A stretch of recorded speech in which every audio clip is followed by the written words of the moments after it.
정말 천군만마처럼 생각하는 그 창업 아이디어, 이거는 외부에 공개하면서 평가를 받아야 됩니까? 아니면, 왜냐면 혼자만 착각하고 있을 수도 있는 거니까 이게 괜찮은 건지는 어떻게 검증받아야 됩니까? 저는 뭐 우리가 이런 얘기 하잖아요. 연애와 질병은 소문내야 된다. 근데 사업 아이템도 전 소문이 나야 되는 것 같아요. 그러니까 이런 얘기 하잖아요. 예. 이거 사람들한테 얘기해주면 그 사람이 흉내내는 거 아니야? 그 사람이 흉내낼 거 정도면 예. 뺏기시는 게 맞고요. 나밖에 못하는 아이디어를 사람들한테 얘기했을 때 그거 나오면 나 쓸 것 같아 라는 반응이 많으면 용감하게 도전해 보셔도 좋을 것 같습니다. 아, 그렇군요.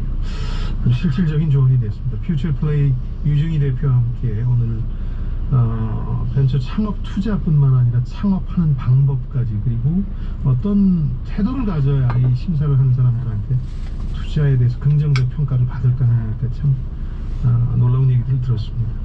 자, 퓨처플레이 유중희 대표였습니다. 청취자 여러분을 대신해서 제가 고맙습니다. 네, 자, 이어서 라디오 정보센터 뉴스 들으시겠습니다. 전두환 전 대통령이 군사 쿠데타와 5.18만 되면 정치는 잘했다고 발언해 논란을 빚은 국민의힘 윤석열 대선 경선 후보에 대해 민주당이 단순 실언이나 실수가 아닌 명확한 확신범이라고 비판했습니다. 국민의힘 윤석열 대선 경선 후보가 전두환 전 대통령을 옹호했다는 논란에 대해 어제 제가 하고자 했던 말씀은 대통령이 되면 각 분야 전문가 등 인재를 적재적소에 기용해서 제 역량을 발휘하도록 하겠다는 것이라고 다시 해명했습니다. 고발사주 의혹 제보자인 조성우 씨가 국민의힘 김국현과의 통화 녹취록에서 윤석열 전 검찰총장 이름이 등장한 것과 관련해 녹취록에 윤석열 이름이 없다고 목선을 걸었던 곳은 윤석열 캠프였다고 말했습니다. 국시효과가 배럴당 80달러를 넘어선 가운데 정부가 유류세 인하를 내부적으로 검토하고 있고 다음 주 중 조치를 하겠다고 밝혔습니다. 지금까지 정보센터 뉴스 정한나였습니다. 자, 아까 내일부터 경비 업무 외 경비와 함께 다른 업무를 시키면 과태료 대상이 될 수 있다, 이런 말씀 드렸는데요. 제보이자 제안 문자가 하나 왔습니다. 저는 굉장히 의미 있는 문자라는 생각이 드는데요. 6262번님 경비원입니다. 제가 근무하는 것은 150세대를 둘이서 관리하는데 세대가 많다 보니까 재활용 분리수거 일도, 무단 폐기물도, 청소나 민원 일도 상대적으로 많습니다만 봉급은 똑같습니다. 일량으로 봐서는 2배인데 일량 구분 없이 똑같이 급여를 주는 건 문제가 있어서 이게 좀 보완하면 좋겠습니다. 예를 들어서 경비원 1인이 관리하는 한계치를 100세대로 하고 초과 시에는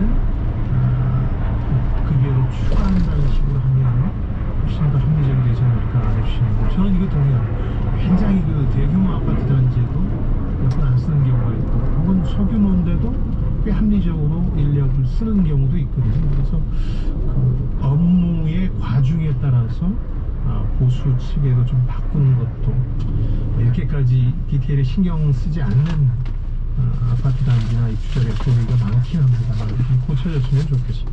고맙습니다. 자, 청취자 여러분들이 보내주신 질문, 제안들을 꼼꼼하게 또 촘촘하게 소개해드리는 시간입니다. 애프터 서비스, 오늘은 곽지연 리포터입니다. 어서 오십시오. 네, 안녕하세요. 예.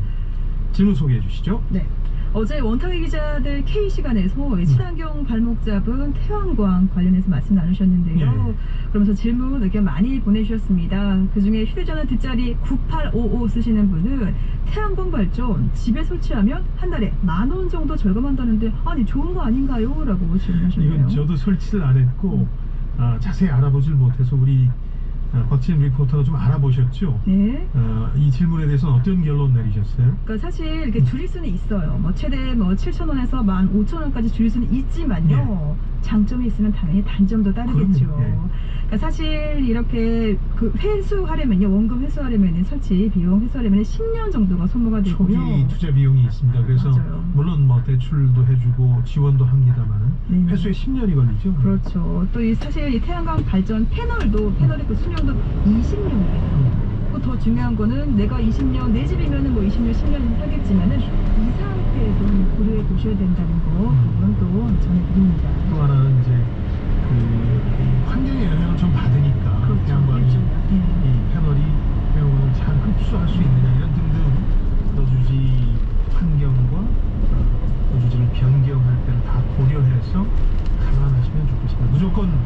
좋다는 유혹에 넘어가시면 안 됩니다.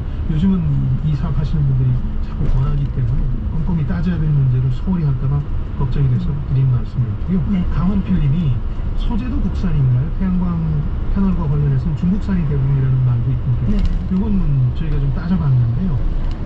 국산 비중이 점점 낮아지는 건 분명한 것 같아요. 태양광 모듈 같은 경우에는 2019년 78.4%에서 64.2%로 감소하고 있는데 지속적으로 감소하는 이유가 아무래도 중국산이 싸서 한 10% 이상 싸다 그래요.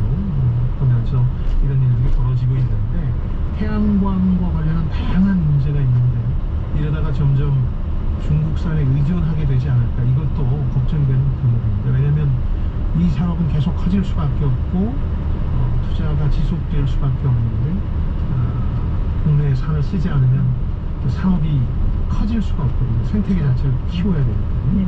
네, 다음 질문이요. 네, 이어서 9644번님은요, 천일염 가격 많이 올랐습니다. 염전에 태양광을 설치해서 그런가요? 하셨는데요.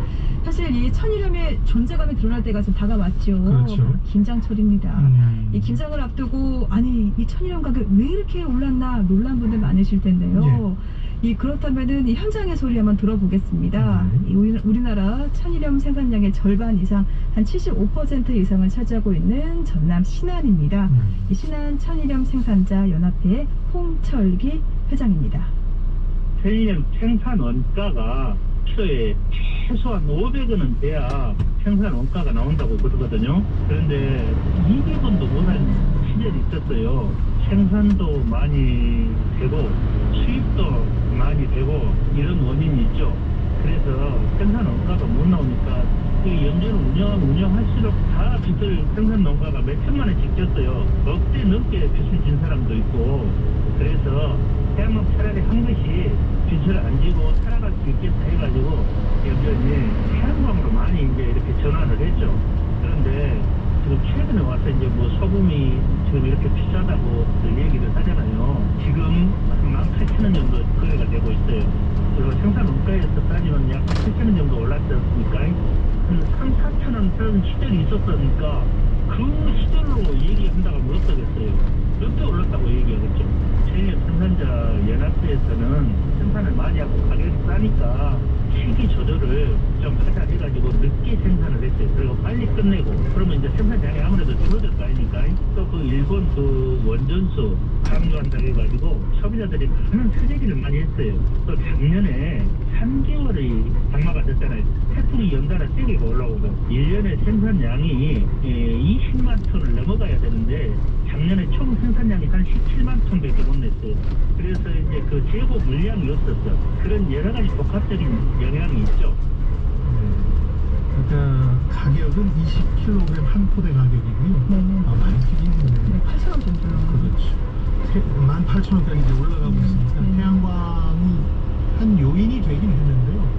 더 근원적인 걸 따져보면 굉장히 그 신안 천일염이 인기가 있다가 뭐 방송 같은 데서 주로 그랬습니다만 거기 오염물질이라든가 이런 걸 지적하는 목소리가 높아지면서 인기가 떨어졌었어요. 그 무렵에 또 태양광이 많이 이제 확장되면서 지금은 소금 가격이 많이 올라서 또 운전하시려는 분들이 늘어날 거예요. 조금. 다행이네요. 조정은 이루어질 텐데 그런 여러 가지 복합적 요인들이 가미되어 있다는 걸 이해하셨으면 좋겠습니다.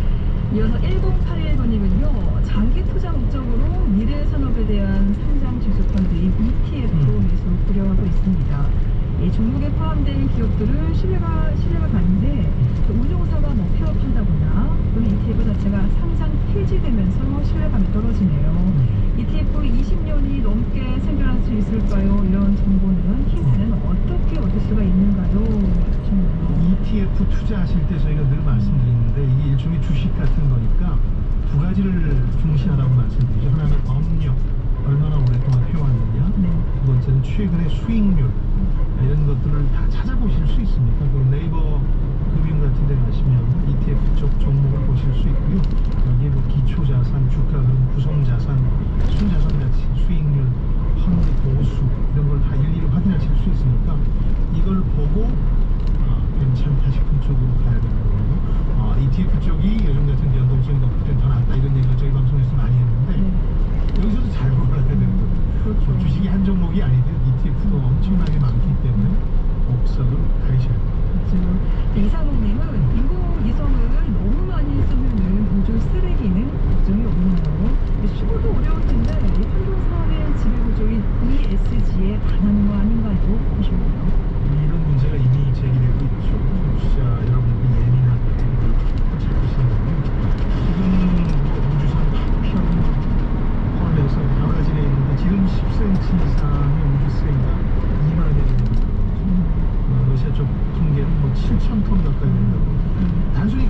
영화 그래비티라는 게 있었는데 기억나시는지 모르겠는데 산드라 블록하고 조지 클루니가 주연한 건데 그때 그 우주선이 고장나서 표류하게 되는 것도 우주 쓰레기의 타격을 받았던 거거든요. 지금 벌써 그렇게 됐다는 거거든요. 이제 우주 쓰레기를 더 만들어내는 상황도 벌어지고 있고 현실에서 보면 그 영화에서 보면 중국 우주 정거장을 통해서 이제 산드라 블록이 살아남는데 정작 중국이 우주 위성 파괴 실험 같은 걸 하면서 쓰레기를 늘린다는 지적도 있거든요. 물론 위성을 가장 많이 쏘아올린 미국의 체격이 제일 크긴 할 겁니다. 그래서 위성 쓰레기 문제도 조만간 국제적인 협의가 필요할 정도의 글로벌 위협 요인이 됐죠. 자, 유상영님 제안은 제가 검토해 보겠습니다. 공개 방송 안 하세요? 예전에 많이 했죠. 그렇죠. 네, 지방에서 공개 다니고 방송. 그랬는데 코로나19 상황 때문에 쉽지 않은데 조금만 마무리되면 여러분 뵈러 지방으로 저희가 꼭 내려가겠습니다. 고맙습니다. 요청해 주셔서. 곽지연 리포터 오늘 고생하셨습니다. 네, 고맙습니다. 네, 성공회가 마칠 시간인데요. 아까 돈 얘기를 하는데 위화감 느끼신 분도 계시죠. 근데 결국 그런 꿈들을 젊은 세대에게 주는 게 저희 목표 중에 하나입니다. 그리고 그런 사업과 투자를 할 때 어떤 자세